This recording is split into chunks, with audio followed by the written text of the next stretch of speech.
Hi, everyone. Welcome to the fourth edition of Nightmare on Compliance Street. My name is Sander Ressler, and as you can tell, it's business casual day. Here is where I leverage my more than 30 years of experience in compliance and supervision to address the scariest and toughest to answer compliance questions that are submitted anonymously by Wealth Solutions report readers. I'll always do my best to select your inquiries that puzzle financial professionals each and every day. So let's get started with this week's questions. Dear Sander, I am a registered representative with a broker-dealer. Last year, my wife was hospitalized for a severe illness, and we incurred significant medical bills, way more than we could afford. The bills are now at a collection agency. Do I need to tell my firm? Well, thank you for the question. And first of all, I know that as a financial professional, disclosing debt to your colleagues can often be embarrassing. But let's discuss the specific regulatory requirements. You really need to disclose all tax liens immediately to your firm. The regulations do not call for disclosures of bills that are in collection. So specifically to your question, no worries yet.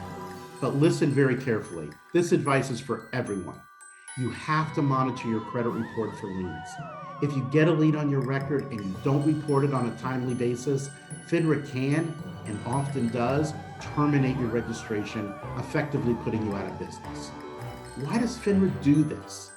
Well, their position is if you don't update your Form U-4 to disclose the lien, you've lied to FINRA, and that lie subjects you to statutory disqualification. If you think this is harsh, you're absolutely right. However, FINRA's views are the only ones that matter.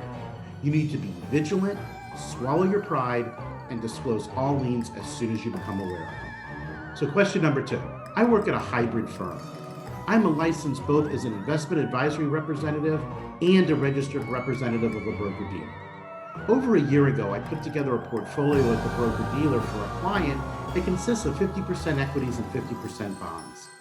The client and I agreed to this portfolio balance. However, in the past year, the equities have increased in value such that the portfolio is now 70% equities and 30% fixed income. What do I do now that the portfolio is significantly different from what my clients and I agreed upon? Does my responsibility change if this account is a fee-based account through an RIA? Let's start with the broker-dealer requirements. Strictly from a regulatory standpoint, you don't have a duty to monitor the account for any changes. Many clients don't understand this, so I always recommend that if you contact your clients at least semi-annually, you should update them on the status of their portfolio. That's a customer service best practice and not a regulatory requirement. But you also need to be prudent. The next time you speak to the client about his or her portfolio, you may say something like, "Everything looks good. I don't recommend any changes at this time." If you say something like that, that's the equivalent of a hold recommendation, and it does reset your responsibilities. If this does happen, check your paperwork to make sure that it reflects the current status of the account and not the old status. If necessary, have the client sign new paperwork. This will give you and your firm evidence of the client's understanding of the portfolio's new allocation. While this may seem inconvenient, this little bit of CYA could save you a lot in the future. As to the question if your responsibilities change if the scenario plays out in a fee-based account, absolutely they do. In a fee-based account, you have the obligation to provide ongoing account monitoring, as well as having a fiduciary responsibility to do what's in the client's best interest. When an account falls out of balance, as in this scenario, you definitely have a duty to contact the client and discuss the issue and agree upon a new course of action. Well, that's a wrap.